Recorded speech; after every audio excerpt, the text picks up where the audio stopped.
Real quick video on how to modify these Amazon, it's not marked Amazon RAM fobs, so the panic button is not so panicky. I've got these new ones, they programmed, everything works just fine, the buttons are super crisp. I opened it up, the design on it actually is pretty good. They should last for a good while. But every time I've been plugging it in, you just brush that panic thing, and then you're all embarrassed and everything. So, but if you look, let's see if I can get it to look. If you can see, it's like actually sticking up just a little tiny bit, and what happens then is when you go to put it in the ignition, it brushes it, and it's just enough to make the panic alarm go off. Or you're like me and you turn the key, and when you pull it out, you kind of pull it this way, and that makes the panic go off. So on this one, it's super easy what I did, and if you see, you can it just barely sits recessed in there now. So if you can see as I'm turning it, once that face goes flat to the camera, boom, it's gone. On this one, once that face is flat with the camera, you can still see the red, still see the white of the panic sticking up there. It actually sticks up quite a bit. So, super easy. Take the hard key out.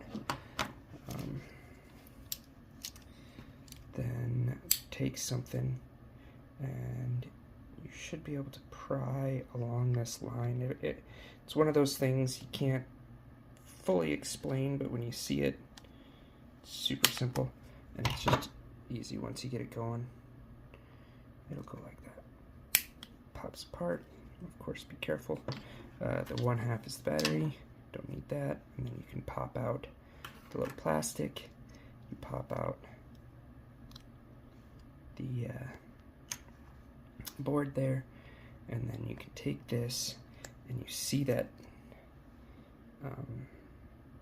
little nub there, that nub, and I took this one off too, that nub off there too. You just take those two nubs off, get yourself a really sharp blade, and you just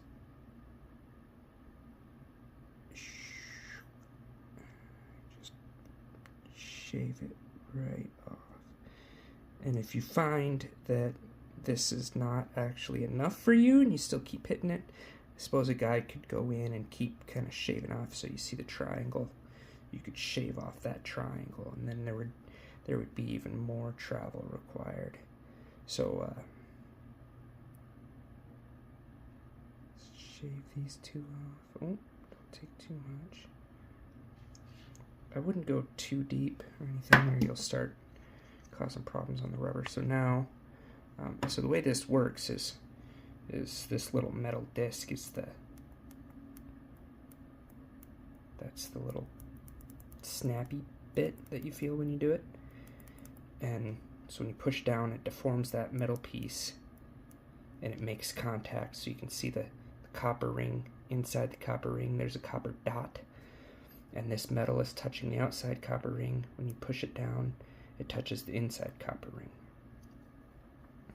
And when it's assembled, those little nubs in there sit right against the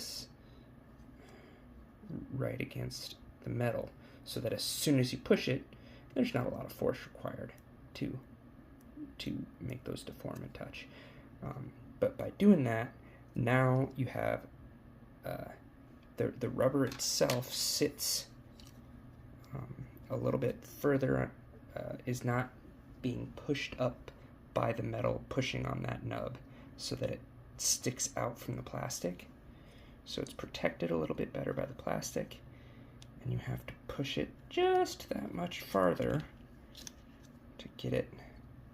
So assembly is reverse of disassembly. Again, be careful.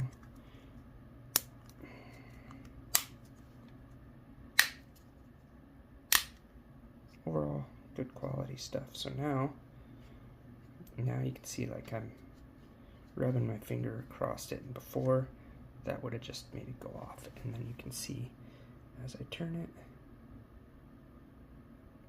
boom. Not much, but now it's recessed behind that plastic, so putting it in and out of the ignition key, it's not going to rub it. And you might still, like, if you come out, pull it out of the ignition key like that, because I turn it off and then I'm getting out of the truck as I'm pulling it. You might still hit it, but there's like before that for sure would have made the panic alarm go off. But now you can, my truck's right out there, you'll actually be able to hear it if I this one's not programmed, but this one, yeah, see that would have made it go off before, but now yeah, and you have to, yeah, you can still use it, but it's not as sensitive. See, I'm even pushing pretty hard right there, but you have to get it right in the middle to get it to turn off and on now. So real quick, real easy. Must need to reprogram that one, but if you have issues with the panic alarm going off when you don't want it to, real quick, real easy, all you need is a really sharp razor, and you can get it done, get it fixed.